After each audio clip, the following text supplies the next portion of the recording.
और एजेंडा आज तक में हमारे साथ अगले मेहमान इस समय आ रहे हैं एनसीपी के वरिष्ठ नेता प्रफुल्ल पटेल। केंद्रीय मंत्री रह चुके हैं और प्रफुल्ल पटेल की खास बात उनके लुक्स के अलावा जो कही जाती है राजनीति में वो ये है कि वो राजनीति के सबसे बड़े चुंबक है। स्वागत है प्रफुल्ल पटेल आपका एजेंडा आज तक में।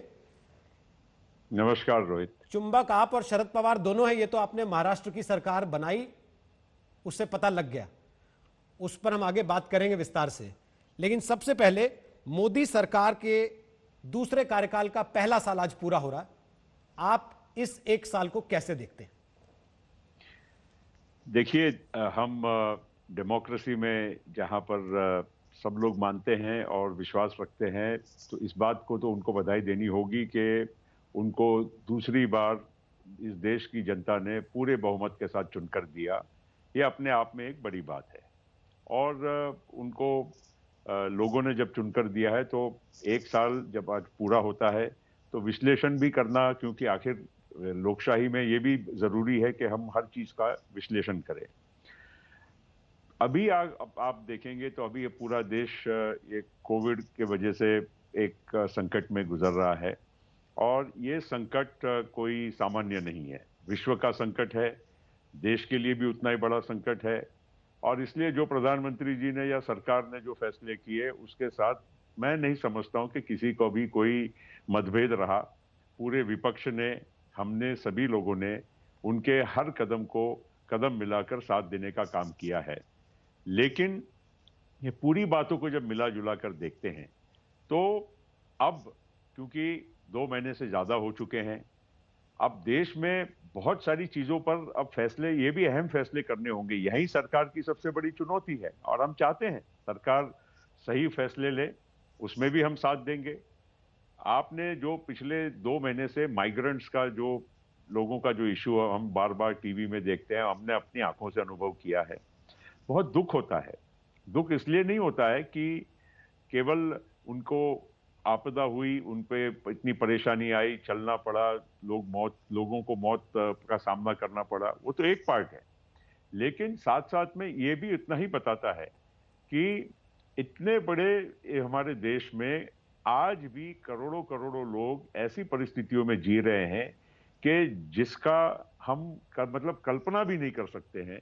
और ये सबसे बड़ी चुनौती सरकार के लिए है। आज मोदी जी 6 साल से प्रधानमंत्री हैं। मैं अभी देख रहा था, मंत्री महोदय कुछ उनकी उपलब्धियों के बारे में बात कर रहे थे। हर सरकार की उपलब्धियां होती हैं। उन्होंने भी अपने भाषण में कई बार कबूल किया कि मेरे अलावा भी पिछली सरकारों ने काम किया है, वैसे हमको भी उनकी उपलब्धियों को मानना पड़ेगा। लेकिन 6 साल के बाद आज भी हमारे देश में इतनी बड़े पैमाने पर गरीबी है, लोगों को अपने घरों को छोड़कर रोजगार, केवल मजदूरी करने के लिए, 2 वक्त की रोटी कमाने के लिए जाना पड़ता है और इन हालातों में रहना पड़ता है। आज मुंबई में लाखों लाखों लोग पूरे देश से आते हैं यहाँ पर काम करने के लिए। ये कोई सामान्य बात नहीं है। हमारी मुंबई की, महाराष्ट्र की इकोनॉमी को लिए भी अच्छा है, फायदा है। लेकिन साथ साथ में एक कितना बड़ा मानव प्रश्न हमारे देश में इनको देखने मिला है। ये मोदी जी के लिए मैं समझता हूँ कि 6 साल के बाद एक प्रकार से एक आई ओपनर होगा कि जिससे उनको भी महसूस होगा। लोगों से बात की है पिछले कुछ दिनों में, उसमें विपक्ष के नेता भी रहे हैं, उसमें सत्ता पक्ष के नेता भी रहे हैं। और अब जब आपने ये मुद्दा छेड़ दिया है माइग्रेंट्स वाला, तो बहुत सारे लोगों का यह आरोप है कि जब ये तय हो गया था जो जहां है वहां रहेगा, उसमें राज्य सरकारें अगर अपनी जिम्मेदारी से नहीं भागती, कम से कम खाने की, रहने की, इस बात की गारंटी ले लेती मजदूरों की, तो मजदूरों के भागने की नौबत नहीं आती। क्या आपको लगता है आपकी सरकार नहीं कर पाई इस चीज को? अगर माइग्रेशन खाली मुंबई या महाराष्ट्र से और राज्यों की ओर होता तो मैं समझ सकता हूं कि इस सरकार की विफलता है। जब आपको गुजरात से, कर्नाटक से, तमिलनाडु से, दिल्ली से, हर जगह से आपको लोग दिखते हैं कि मैंने इसलिए हर राज्य सरकार पर सवाल पूछा, इसलिए केवल महाराष्ट्र इसीलिए नहीं, इतना राज्य सरकार पे दोष देना ये योग्य नहीं है, बिल्कुल नहीं है। मैं समझता हूं क्योंकि एक दिन हम लोगों ने रातों रात इसको लॉकडाउन किया, ठीक है, हम उसके लिए भी कोई प्रश्न नहीं करते हैं। लेकिन जब इतने बड़े लाखों की संख्या में लोग जब अपने घरों को छोड़कर और अब किसी भी सरकार की या यंत्रणा को, पुलिस को कोई समझने के, रुकने के लिए तैयार ना हो, तो क्या उनके पर लाठी चलाएं, गोली चलाएं, क्या करें? आखिर लोग अपने आप को असुरक्षित महसूस कर रहे हैं और अपने घरों तक जाने की, इसीलिए मैं समझता हूं कि ये पूरे लॉकडाउन में बाकी सब बातों को एक बाजू रखिए, निश्चित सरकार ने जहां अच्छे काम किए हैं, सरकार को भी वक्त जरूरी था, लॉकडाउन नहीं होता तो इतनी मेडिकल फैसिलिटीज, इतने ICU, isolation ward, PPE kit, दवाइयां, ऑक्सीजन, वेंटिलेटर, ये भी उनको प्राप्त करना थोड़ा समय तो लगता ही, और ये हमारे लिए नहीं, पूरे विश्व के हर देश के लिए लागू था। इसलिए सरकार के उसमें मैं दोष नहीं दूंगा। लेकिन जब माइग्रेशन होना शुरू हुआ, मैं समझता हूं कि जो निर्णय आज ट्रेनों का चलाने का, बसेस देने का, फ्री में भेजना, जो भी कुछ है, ये अब जो निर्णय लिया जा रहा है, यही निर्णय अगर थोड़ा पहले लिया जाता, 1 महीने पहले, तो और लोग अपने अपने गांव पहुंच जाते, तो जो ये एक अफरा तफरी मची हुई है, हड़कंप मच गया पूरे देश में, इसमें हम लोगों को थोड़ी राहत मिलती और सरकार को भी, मैं समझता हूं कि ज्यादा समय इन चीजों के अलावा, जो कोविड कोरोना की जो परेशानी है, जो मेडिकल और बाकी की जो चीजें करने की जरूरत थी, कंटेनमेंट वगैरह वगैरह, इसमें ज्यादा सफलता मिलती, ऐसा मेरा मानना है।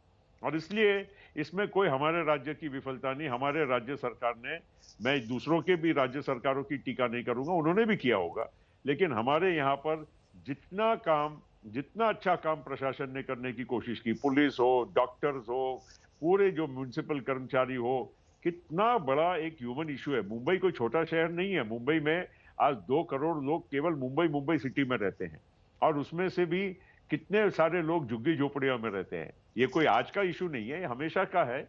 मैं इसमें अब कोई अगर बोलेगा कि नहीं इसका दोष देना, उसको देना, हमारी सरकार ने क्या किया, ये तो अब आज इस देश का, मुल्क का इशू है, और इस मुल्क के इशू में सबने मिलकर एक दिल लगाकर, एक मन से काम करने की जरूरत है। ये इस कोरोना के संकट में हमको नजर आ रहा है, लेकिन पहली बार नजर आ रहा है। आपने तारीफ की इस बात की कि कम से कम पीपीई किट में, कम से कम मेडिकल फैसिलिटीज़ में, वेंटिलेटर्स में हम लोग थोड़े से आत्मनिर्भर हुए पिछले कुछ दिनों में, उस व्यवस्था को दुरुस्त कर लिया। पर उस सारे के चक्कर में महाराष्ट्र की सरकार वेंटिलेटर पे आ गई क्या? कुछ देखिए, नजरअंदाजी हो गई? महाराष्ट्र की सरकार जरा भी वेंटिलेटर पर नहीं है, ये एक क्रिएशन, मीडिया का क्रिएशन है। महाराष्ट्र की सरकार बिल्कुल सिक्योर है, सर, कोविड सही के चल दौर रही में है। जहां लोग घर से बैठकर ऑनलाइन बातें कर रहे हैं, आप शरद पवार के साथ राज्यपाल के पास जाएंगे और बोलेंगे कर्टसी कॉल था, तो लोगों को तो चिंता होगी ना सर? देखिए, राज्यपाल महोदय हमारे साथ लोकसभा और राज्यसभा में हमारे साथी रहे हैं। जब शरद पवार जी और मैं 10 साल केंद्र में मंत्री थे, उन्हीं उसी दौरान वे 5 साल उत्तराखंड के मुख्यमंत्री थे। तो स्वाभाविक है, मिलना जुलना, एक हमारे एक दूसरे के संबंध थे। साल भर हो गया राज्यपाल महोदय मुंबई में आए, और उन्होंने हमसे, हमारी उनकी मुलाकात नहीं हुई थी, तो उन्होंने एक अपनी इच्छा दर्शाई कि भाई मिलना चाहिए, आप इतने सालों से हम एक दूसरे को जानते हैं।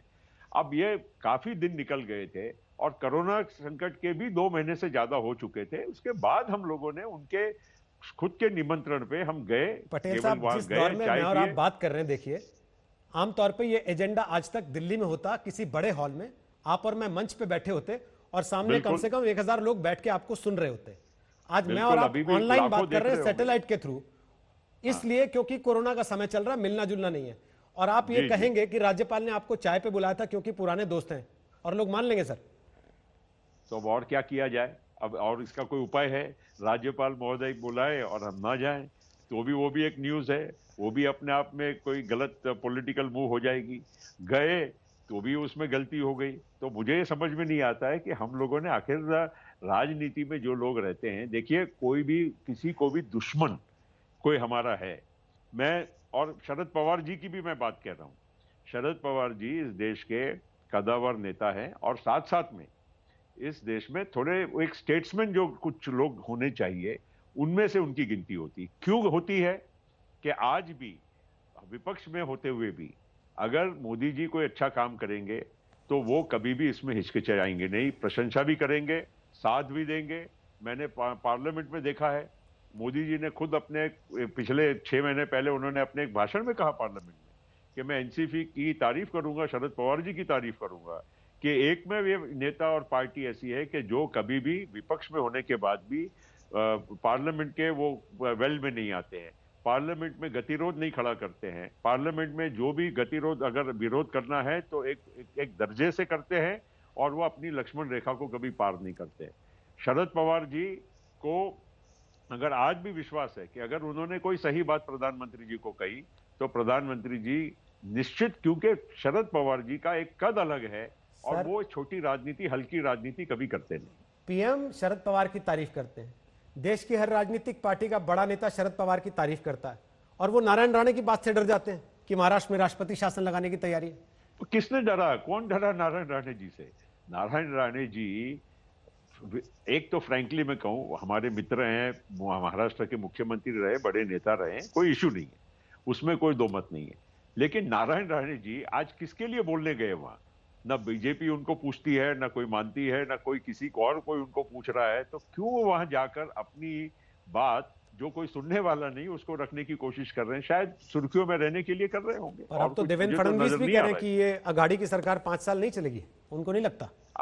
अब भविष्यवाणी के वो अगर मास्टर है तो मुझे नहीं मालूम, ज्योतिषी का उनका जो भी तजुर्बा होगा, हमारी जो सोच है, हमारी जो समझ है, उसमें मुझे तो कहीं ऐसा नजर नहीं आता है। देखिए, एक बात मैं बताता हूं, जो तीनों पार्टियां, यस नो डाउट, शिवसेना के साथ एनसीपी या कांग्रेस का जाना लोगों को शुरुआत में आश्चर्य लगा होगा, नो डाउट, ये है, क्योंकि पारंपरिक तरीके से बीजेपी और शिवसेना साथ में रहे, हमारा उनका हमेशा विरोध रहा। लेकिन जब उन्होंने एक फैसला किया और वो खुद होकर एक इतने बड़े अलायंस से बाहर निकले, और हम लोगों ने भी प्रामाणिक, बिना कोई शर्त, उनको वहां पर मुख्यमंत्री भी स्वीकार किया और एक 3 पार्टी का अलायंस हम लोगों ने तय किया है, कोई कॉमन मिनिमम प्रोग्राम है। ये जितनी भी अटकलें लगाई जा रही है कि सरकार कमजोर है, सरकार कभी भी गिर सकती है, मुझे तो कहीं नजर नहीं आता है। अब भविष्यवाणी अगर हमारे देवेंद्र फडणवीस जी या बाकी के कुछ हमारे साथी करने चाहते होंगे तो वो अलग बात है। लेकिन ये सवाल इसलिए उठ जाते हैं सर कि कभी ये आरोप लगता है कि सरकार तो असल में शरद पवार की है, नाम केवल शिवसेना का है, सीएम शिवसेना का है। कभी राहुल गांधी खुद आके कह देते हैं कि नहीं साहब, हम तो केवल समर्थक हैं, फैसले तो ये लोग लेते हैं, हमारा तो इसमें कोई लेना देना नहीं। और फिर उन्हें सफाई भी देनी पड़ती है आदित्य ठाकरे को फोन करके कि नहीं, मैंने जो कहा था उसका वो मतलब नहीं था। इसलिए सारे सवाल उठते हैं। मैं शरद पवार जी के लिए कह सकता हूं, और किसी के लिए तो मैं नहीं बोल सकता हूं, लेकिन शरद पवार जी के बारे में मैं इतना कहूंगा कि आज इतने एक अनुभवी नेता, हमारी पार्टी के अध्यक्ष है, हमारी सरकार में हमारी हिस्सेदारी है, और शरद पवार जी को महाराष्ट्र का चप्पा चप्पा मालूम है, 4 बार मुख्यमंत्री रह चुके हैं, बहुत सारे मतलब उनका अनुभव का इस सरकार को फायदा जरूर मिलता है। और मुझे मालूम है शरद पवार जी सिस्टम्स के बाहर कभी जाने वाले व्यक्ति नहीं है, कभी कोई सरकार की फाइल देखेंगे नहीं, कभी कोई किसी बात को देखे ऐसा गलत तरीके से हस्तक्षेप करेंगे नहीं। यस, वो अपनी बात मुख्यमंत्री महोदय को अपने तरीके से समझाने की कोशिश करेंगे, उसमें भी मुझे लगता है कि वो अपनी राय देंगे, लेकिन अंतिम फैसला जो मुख्यमंत्री का होगा, इतने बड़े नेता होने के बाद भी, उद्धव जी से भी सीनियर होने के बाद, बाला साहब ठाकरे और पवार साहब की दोस्ती थी, उस दर्जे के नेता होने के बाद भी मुझे मालूम है कि शरद पवार जी अपनी लक्ष्मण रेखा जो है एक सलाह देने की, और मुझे लगता है कि उद्धव जी को भी शरद जी अगर सलाह देते हैं तो निश्चित वो भी स्वागत करते होंगे, उनको भी अनुभव प्रशासन का कम रहा है, और अगर इतना अच्छा अनुभवी आदमी सही सलाह देने की कोशिश करता है, जिसमें हमारा भी तो स्टेक है, केवल उद्धव जी का स्टेक थोड़ी है, आखिर वो सरकार अच्छी चलेगी, अच्छे फैसले लेगी तो उसमें एनसीपी का भी तो स्टेक है। तो शरद जी का अनुभव का फायदा तो निश्चित उद्धव जी को मिलता होगा। उद्धव जी को अनुभव कम होने का नुकसान आपको लगता है इस कोविड के दौर में हुआ कि महाराष्ट्र आज पहले पायदान पर है? आपके विरोधी आरोप लगाते हैं। देखिए, अब ये तो प्राकृतिक आपदा है, अब इसमें अगर आप बोलोगे कि महाराष्ट्र को ज्यादा क्यों असर हुआ, महाराष्ट्र में कंट्रोल नहीं हो रहा, ये तो सब बातें बेकार है। अब वैसे तो अमेरिका में 1 लाख लोग मर गए, इटली में इतने लोग हो गए, हमसे क्या प्रगतिशील देश नहीं है? मगर जहां पर एक प्राकृतिक जो आपदा है उस पर अगर हम ये राजनीति करेंगे कि महाराष्ट्र में ज्यादा हो गई, यहाँ पर कम है, ये तो मुझे कहीं मतलब दूर दूर से भी ये बात पट नहीं रही है कि हम लोग इसको एक मतलब इतने छोटी सी मतलब केंद्र बिंदु बनाकर हम पूरी इसके बारे में चर्चा नहीं करें। पटेल साहब, आप असल में आप स्टारडम वाले मंत्री रहे हैं, बड़े सारे सितारों के साथ आपका उठना बैठना रहा है, और एक समय कोविड की शुरुआत का वो था जब फिल्मी सितारों ने एक के बाद एक ट्वीट करके, बधाई देकर, तारीफ में कसीदे पढ़कर कि महाराष्ट्र की सरकार कमाल कर रही है। उसके बाद स्थिति ये आ जाना कि महाराष्ट्र लगातार पहले पायदान पर हो कोविड केसेस के मामले में, तो इसलिए लोगों को वो चीजें ज्यादा चुभ रही हैं कि आप पीआर एक्सरसाइज में उस समय पड़ गए जिस समय आपको प्लानिंग एक्सरसाइज में लगा होना चाहिए था। नहीं नहीं, ये बात भी मैं मानने को तैयार नहीं हूं। देखिए, जब आपदा आती है तो सभी लोग मतलब अचानक कोई एक ऐसी परिस्थिति में फंस जाते हैं। मैं आपको कहना यही चाहता हूं, जो शुरुआत में मैंने कहा, केंद्र सरकार हो या राज्य सरकार, दोनों के कॉम्बिनेशन से ही सारे इस देश में पीपीई किट्स हो, वेंटिलेटर, ऑक्सीजन, आइसोलेशन वार्ड्स और आईसीयू, ये सारे सब तैयार करने का काम सबने मिलकर किया है। आज आपको मालूम है, अगर आप मुंबई में या महाराष्ट्र में अगर देखेंगे कि कितने जंगी पैमाने पर यहाँ पर सारी तैयारियां, और भविष्य में भी आज हमारे पास सारे आईसीयू बेड्स, आइसोलेशन वार्ड्स या हमारे जितने भी यंत्र है, ये अभी उसका पूरा 100% इस्तेमाल हमको करने की नौबत नहीं आई है। और उसके बावजूद इतनी ज्यादा फैसिलिटीज महाराष्ट्र ने तैयार की है, उसके लिए मैं समझता हूं। और देखो, मैं एक पार्टी लाइन पे नहीं बोल रहा हूं, मैं भी एक इस देश का नागरिक हूं, विद्वत हूं। मुझे भी मालूम है कि जो तैयारियां हो रही है वो सबसे अच्छे पैमाने पर करने की कोशिश महाराष्ट्र सरकार ने की है। पटेल साहब, और उसमें इतनी केंद्र का तैयारी भी है साथ अगर, है, उसमें ऐसी क्या बात है। इतनी तैयारी है कोई अगर, किसी तो बीच बीच किसी में आपने खुद वीडियोस देखे होंगे सर।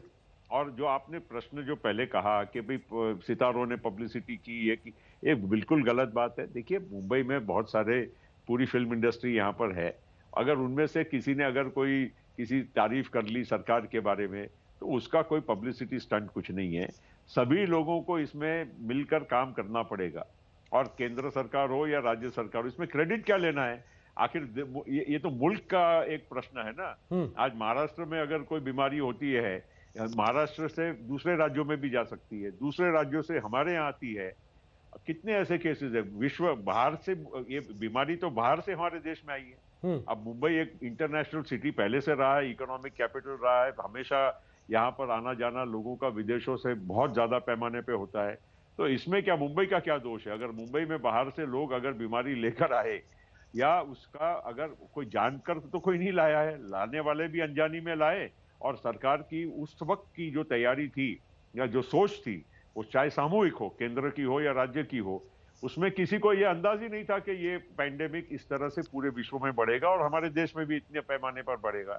तो कहीं ना कहीं हम लोगों को इस बात को तो स्वीकार करना ही पड़ेगा कि जो भी हो रहा है ये सभी लोग मिलकर कर रहे हैं। और जो भी प्रयास है, ये खाली महाराष्ट्र गवर्नमेंट के तक हम क्यों सीमित कर रहे हैं।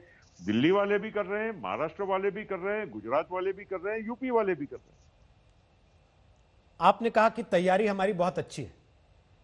अगर तैयारी बहुत अच्छी है सर, तो बीच बीच में वो केईएम अस्पताल का वीडियो आपने देखा होगा, जहां परिवारों के साथ या मरीजों के साथ ही लाशों को रखा गया, या उसके पहले सायन का वीडियो आपने देखा होगा, जहां पर यह आरोप लगा कि कई कई घंटों तक लाशों को वहीं पन्नियों में बांध के रख दिया जाता रहा। अगर तैयारी हमारी अच्छी है, तो ये जानते हुए भी कि हम कोरोना को लॉकडाउन करके काफी हद तक रोक पाने में कामयाब रहे, ऐसी तस्वीरें क्यों आ रही हैं? अभी तो वो हुआ नहीं जैसा हम डर के बैठे थे, आशंका थी जिसकी हमको। तब क्या होता अगर वैसा हो जाता तो? रोहित, अगर हम दृश्यों की बात करें तो पूरे देश में क्या क्या हमने दृश्य देखे हैं, रोना आता है। वो चाहे केईएम हॉस्पिटल का कोई दृश्य हो, चाहे कोई रेलवे स्टेशन पर किसी हमारे देश के कोई कोने में दृश्य हो, सड़कों पे दृश्य हो, रेलवे की पटरियों पे दृश्य हो, इसलिए इसकी बात ना करें। और अमेरिका में भी और इटली में भी आपने आपके ही चैनल पे देखा होगा, आपने दिखाया होगा कि बुलडोजर से लाशें गड्ढों में डाली गई है और बुझाई गई है कि नहीं। इसलिए मैं तो नहीं कह रहा हूं, इसलिए दृश्यों को अगर आप देखेंगे तो बड़े से बड़े देशों में या हमारे देश के अन्य कोनों में ये तरह के दुखद जो दृश्य है, ये हमको सब जगह देखने मिले हैं। इसलिए मैं इसको इसलिए हमारे राज्य तक सीमित या केंद्रित न करते हुए, हो सकता है हमारे यहाँ भी कुछ गलतियां हो सकती है, हमारे यहाँ भी कुछ कमियां हो सकती है। आज किसकी तैयारी थी? आज आप क्या सोचते हैं कि उत्तर प्रदेश की पूरी तैयारी है, तमिलनाडु की पूरी तैयारी है, या और कोई राज्य की तैयारी है? क्यों गुजरात में भी लोग मर रहे हैं, क्यों और जगह मर रहे हैं? तो ये बात नहीं है।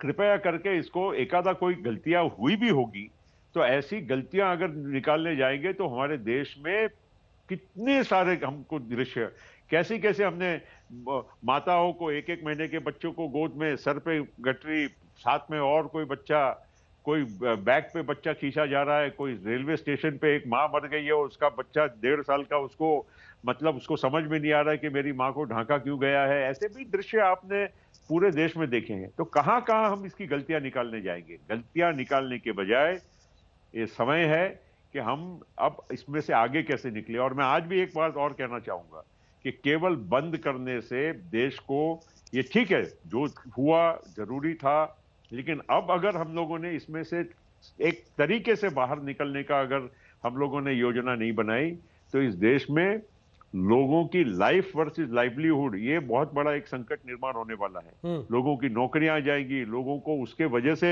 मरने की, मौत के घाट उतरने की नौबत आएगी। ऐसे भी दृश्य आगे भविष्य में ना हो, इसलिए हम लोगों को भी इसको बहुत प्लान तरीके से, lockdown is good, but lockdown से अब एग्जिट भी बहुत सही तरीके से केंद्र और राज्य सरकारों को मिलकर इसमें निकालने की जरूरत है। अभी आपसे पूछूंगा इस पर आपका सजेशन क्या है लॉकडाउन 5 को लेकर, लेकिन उसके पहले आपने एक बात कही कि शरद पवार अब महाराष्ट्र पर आजकल पूरी तरह कंसंट्रेट कर रहे हैं, तो दिल्ली का प्लान पूरी तरह छोड़ दिया क्या उन्होंने, या उनको लग रहा है तो 5 साल बाद आएगा तो तब तो रिटायर ही हो जाना शायद?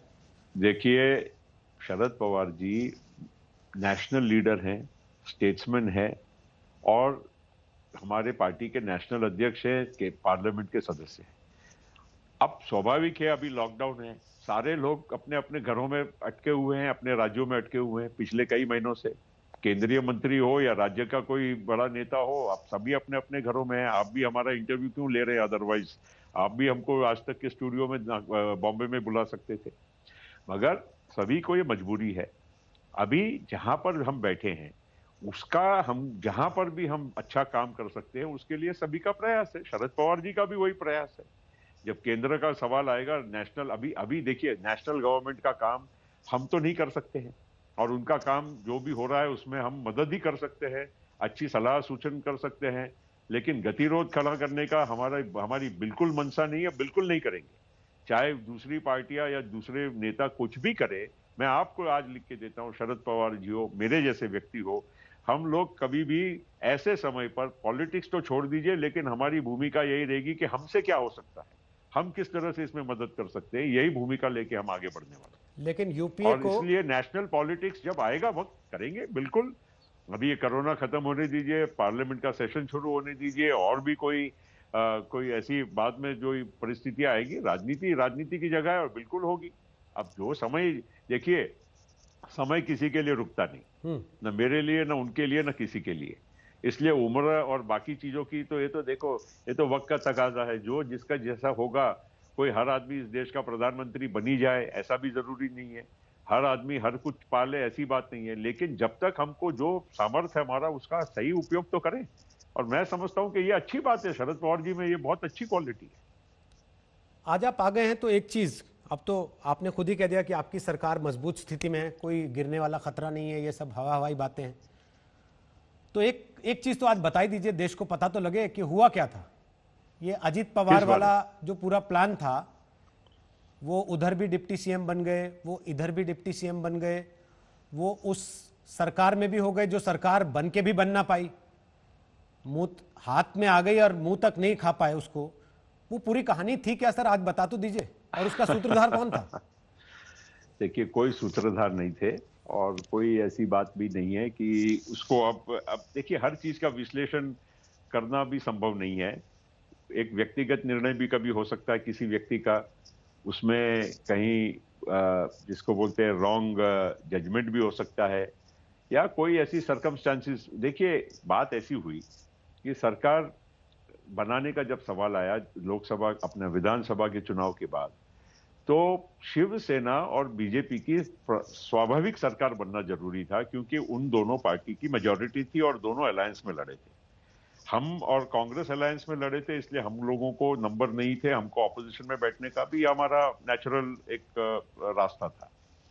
जब शिवसेना और बीजेपी में अनबन होने लगी और काफी समय तक ये अनिश्चितता की एक घड़ी वहां पर बनी रही, बहुत दिनों तक, करीब 20-25 दिन तो ऐसे ही निकल गए थे। तो उस दौरान ये कहीं ना कहीं हर मतलब नेता ने कहीं ना कहीं एक्सप्लोरेटरी बात की होगी। हो सकता है देवेंद्र फडणवीस और अजीत पवार ने भी उस वक्त कई बात की होगी, भाई अगर ये सरकार नहीं बन रही है आप लोग हमारे साथ क्यों नहीं आते। ये उनकी एक प्रकार की बातचीत जरूर हुई थी, और उस वजह से उस टाइम पे कोई ऐसी बात नहीं थी। हम तो सरकार में जाने का कोई हमारा रोल ही नहीं था, क्योंकि हम और कांग्रेस के बाद नंबर ही नहीं थे। और इन दोनों की आपस में अनबन होने की वजह से ही ये सिचुएशन एक शायद निर्माण हो सकती थी। ऐसा इन दोनों के बीच में कुछ बात हुई होगी। तो अजित पवार आपका अब प्लांट नहीं थे मतलब वहां? नहीं नहीं नहीं नहीं, कोई प्लांट वांट नहीं थे। प्लांट होते तो दूसरे दिन सरकार का हमारे बनाने का प्रक्रिया का काम कैसे शुरू होता। क्यों ऐसा, अगर अगर ऐसा होता तो हमारे एमएलए और बाकी के सारे लोग सरकार बन के वो आगे चल जाती। ऐसा प्लान किसी का नहीं था। प्लान नो डाउट अजीत दादा ने बात की थी। अगर एक अन्यथा सिचुएशन बनेगी, अब वो थोड़ी बहुत देखो, कहीं कुछ बातें पर्दे के पीछे भी इसलिए रहने दो, इसलिए नहीं कि कोई उसमें कोई छुपाने की बात है, लेकिन अब जो हो चुका है बीत चुकी है। और ऐसी कोई बात नहीं थी। उन्होंने भी बाद में कहा, कई बार कहा कि भाई मेरे मन में ऐसी कोई मंशा नहीं थी कि शरद जी को या एनसीपी को कोई नुकसान पहुंचाऊं। लेकिन उस वक्त उनको ऐसा लगा उनके जजमेंट से कि शायद कांग्रेस एनसीपी और बीजेपी की मिलकर सरकार बन जाएगी, क्योंकि अदरवाइज अनिश्चितता का वातावरण पूरे महाराष्ट्र में बना हुआ था और लोग, बहुत सारे एमएलए भी अस्वस्थ थे। आप नागरिक उड्डयन मंत्री रह चुके हैं। इस समय लॉकडाउन के बीच जो हवाई सेवाएं शुरू हुई हैं, आप उस फैसले से सहमत हैं? आपको लगता है कि अब समय आ गया था जब यह खोलना जरूरी था? और लोग एक सवाल पूछ रहे हैं जो मैं आपसे पूछना चाहता हूं। हरदीप पुरी से मुलाकात होगी तो उनसे भी पूछूंगा कि आप हवाई अड्डे पर लोगों को कहते हैं सोशल डिस्टेंसिंग रखिए, 2 कुर्सियों के बीच की एक कुर्सी खाली रखते हैं, लेकिन एरोप्लेन में कहते हैं कि नहीं, तीनों को एक साथ बिठा दीजिए, बीच की कुर्सी भरने से कोई उल्लंघन नहीं हो रहा, कोरोना नहीं फैल रहा। इसको कैसे जस्टिफाई करेगा कोई? यस, मैं आपको कहना चाहता हूं, अगेन मैं अपने विवेक से और मेरे नॉलेज से बोल रहा हूं। मैं उस मंत्रालय में 8 साल रहा हूं। एक बात निश्चित है कि हवाई सेवाओं का फिर से पुनः शुरू करना ये बहुत जरूरी था, और फैसला ये सही है। शायद 15 दिन पहले भी करते तो ज्यादा बेहतर है। 2 बातें उसकी वजह बताता। लॉकडाउन हमें, जैसे मैंने पहले अपनी कुछ बातों में कहा कि करना ये तो जरूरी था, लेकिन अब इस लॉकडाउन से बाहर निकलना ये भी उतना ही जरूरी है। आज इतने बड़े देश में अगर हम लोगों की यातायात पे अगर पाबंदी हमेशा के लिए लगा देंगे तो ये हमारे लिए ठीक नहीं होगा। एक, दूसरी बात, आज जिस तरह से ट्रेन शुरू हो चुकी थी, ट्रेन में जिस तरह से लोग, कितना भी आप सोशल डिस्टेंसिंग की बात करें, आपने खुद अपने चैनल पे कितने दृश्य दिखाए कि भीड़ की भीड़ जाके उमड़कर ट्रेनों में बैठने की कोशिश कर रही है, रेलवे स्टेशनों पे भर के जा रहे हैं। तो उसके मायने में एक एयरपोर्ट पे नियंत्रण निश्चित रहता है, आप भी जानते हैं। उतना कभी अनियंत्रित काम हो नहीं सकता, और वो नियंत्रण की वजह से वो एक पॉजिटिव बात है। तीसरी बात जो आपने कहा कि बगल से बगल में लोग बैठेंगे तो कैसे होगा। देखिए, वैसे अगर आप देखना जाएंगे तो काफी रेगुलेटेड इसलिए भी है कि टेम्परेचर चेक होते हैं। थोड़ा बहुत जो बैठने वाला वर्ग है वो भी थोड़ा बहुत ज्यादा संयमी रहता है, थोड़ा बहुत समझदार रहता है कि भाई मेरे को भी अपनी डूज एंड डोंट्स क्या होते हैं। तो देखिए, परफेक्ट सोल्यूशन अगर आप देखने जाएंगे तो कहीं भी नहीं निकलेगा। अमेरिका में डोमेस्टिक फ्लाइट चालू रही है पूरे कोविड के समय में, इंग्लैंड में चालू रही, बहुत सारे देशों में चालू रही। तो ऐसा तो नहीं है कि वो गैर जिम्मेदार थे और हम ही जिम्मेदार थे। लेकिन अब तो अमेरिका इंग्लैंड दोनों पर गैर जिम्मेदारी का आरोप लग रहा है। नहीं नहीं, जितने लोग अमेरिका में मर गए हैं सर। मैं लिमिटेड हवाई सेवाओं की बात कर रहा हूं, और उसमें कोई ऐसी बात नहीं है कि केवल यहाँ पर हवाई जहाज में बैठने की वजह से। देखिए, उसमें भी तो केयरफुल रहेंगे ना। हर लोग मास्क दिए जा रहे हैं, लोग बहुत सारे ग्लव्स पहनते हैं, कोई खाने पीने की सेवाएं नहीं प्रदान की जा रही है, टेम्परेचर चेक आने जाने के टाइम पे हो रहा है, क्वारंटीन हो रहा है, बहुत सारी चीजें उसमें। ऐसा थोड़ी है कि केवल हवाई सेवाएं नॉर्मल जैसे हमेशा होती थी उस तरह से शुरू कर दी गई है। तो और दूसरी बात मैं एक और बताता हूं, अगर ये हवाई जहाज की कंपनियों को अगर हमको जीवित रखना है, वरना जेट एयरवेज, किंगफिशर, डेक्कन, सारा कई बंद हो गई। उस तरह से आज जो एक इतनी बड़ी चॉइस और इतनी बड़े पैमाने पर हवाई सेवाएं आज उपलब्ध है इस देश में, जिससे सामान्य मिडिल क्लास रोहित जी, आप भी समझते हैं कि जो लोग हवाई जहाज में कभी नहीं बैठते थे, उनको हवाई जहाज में बैठने का आज मौका मिला है।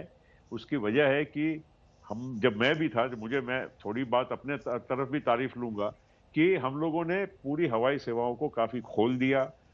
जो बंधन थे उनको हमने दूर किया और उस वजह से आज सामान्य आदमी भी हवाई जहाज में बैठना और इतने बड़े पैमाने में बैठने की आज उसकी शुरुआत हुई। करोड़ों में हर साल नागरिक हवाई जहाज में जाते हैं।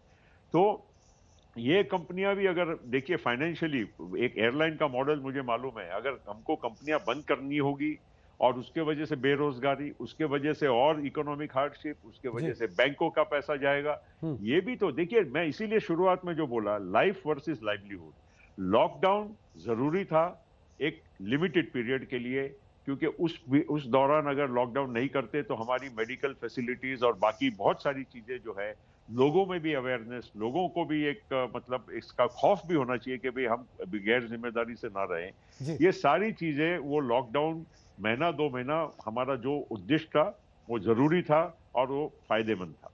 लेकिन अब उसको परमानेंट लॉकडाउन कैसे करोगे? जी। आप इस देश को क्या मुल्क को बंद कर दोगे? हम्म। मुल्क की एयरलाइन कंपनीज को कल उनकी इकोनॉमिक्स मुझे मालूम है, क्योंकि मैं उस मंत्रालय में रहा हूं, मैंने देखा भी है।